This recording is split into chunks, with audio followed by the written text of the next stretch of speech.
دیکھیے حضرت انسان کو اللہ نے اختیار دیا، زندگی دی، فہم دیا، ادراک دیا، گناہ کی قوتیں اور نیکی قوتیں ساری اس کے ساتھ لگی ہوئی ہیں۔ اس نے صرف ایک لا ابالی شخص کی طرح زندگی نہیں گزارنی کہ جو سامنے آ گیا کھا لیا اور جو زبان پہ آ گیا بول دی، ایسا نہیں ہے۔ یہ تو انسان ہے، اس کو تو اپنی زندگی کی راہیں خود متعین کرنی ہے کہ میری دنیا آخرت کے لیے نفع بخش کیا چیز ہے اور نقصان دہ کیا چیز ہے۔ انا ہدیناہ السبیل اما شاکرا و اما کفورا، کہ ہم نے اس کو دونوں راہیں دکھا دی۔ وہدیناہ النجدین، اس کو پتہ ہے یہ اچھائی ہے یہ برائی ہے، اس نے اس سے اجالنا ہے اپنے اندر کو اور اپنے باطن کو سنوارنا ہے۔ تو ماہ سیام ہمارے لیے موسم رحمت اور موسم نور ہے، جو ہمارے اندر کی روشنی کا سبب اور ذریعہ ہے۔ تو آئیے یہ موسم اللہ نے ہمیں نصیب کیا۔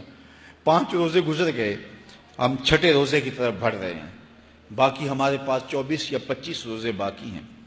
تو جو گزرے روزے ان کی برکات بھی ہمارے ساتھ ہیں، آنے والے روزوں کی بھرپور برکات کے ساتھ لگیں اور قرآن مجید کی کثرت سے تلاوت کریں، نفس کمزور ہوگا۔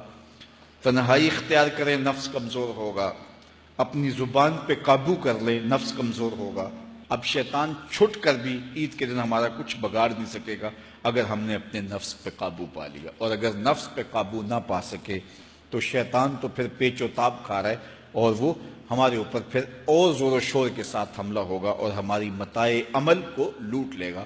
تو پھر کیا فائدہ ہوا کہ سارے مہینے کی محنت کی، عید کے دن، عید سے 4-5 دن بعد ہم نے لٹا دی، تو فائدہ کیا ہوا؟ اللہ نے اس عورت کی مثال بیان کی ہے قرآن میں جس کا توازن ذہنی ٹھیک نہیں تھا، اور وہ سارا دن سوت کاٹتی رہتی تھی اور شام کو اپنے ہاتھوں سے توڑ دیتی تھی۔ تو کہا کہیں ایسا نہ کرنا کہ تم بھی اس عورت کی طرح ہو جاؤ کہ اپنے ہاتھ سے کاتا ہوا سوت اپنے ہاتھوں سے ہی توڑ دو۔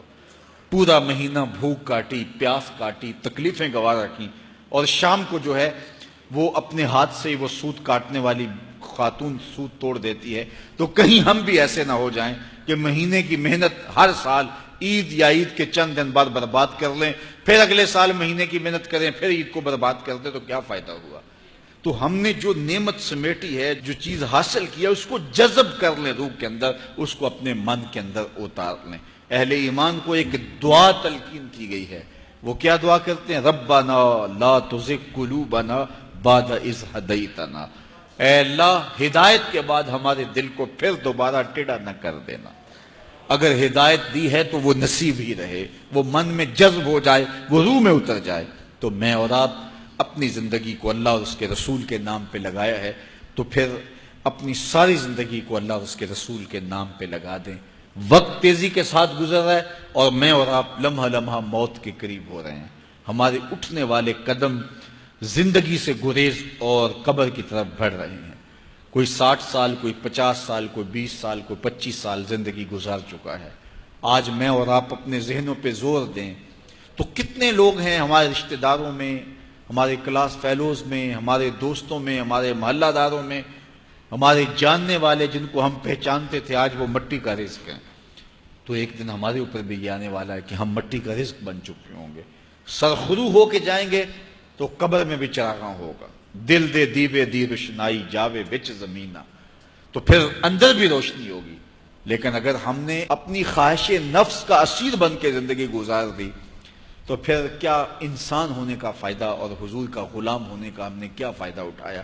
تو صاحبو آؤ مختصر زندگی کو اللہ اور اس کے رسول کے نام پہ لگا دیں، ماہ سیام کی برکتیں ہم حاصل کر لیں۔ روزہ اپنے دامن میں جو رحمتیں لیے جلوہ گر ہوا ہے، جو نور اور روشنیاں لیے جلوہ گر ہوا ہے، وہ ہم اپنے اندر اتار لیں۔ میرے حضور کا ایک فرمان سن لیجئے، ارشاد کیا من صام رمضان ایمانا و احتسابا غفر له ما تقدم من ذنبہ، جس نے ایمان کے ساتھ اور اپنے نفس کے محاسبے کے ساتھ رمضان المبارک کے روزے رکھے، میرے حضور فرماتے ہیں اللہ اس کے پچھلے سارے گناہ معاف کر دیتا ہے۔ یہ روزے کی برکت ہے، لیکن شرط رکھی من صام ایمانا و احتسابا، ایمان کے ساتھ اور احتساب نفس کے ساتھ جس نے روزے رکھے تو اس کے ماضی کے سارے گناہ اللہ تعالیٰ مٹا دیتا ہے۔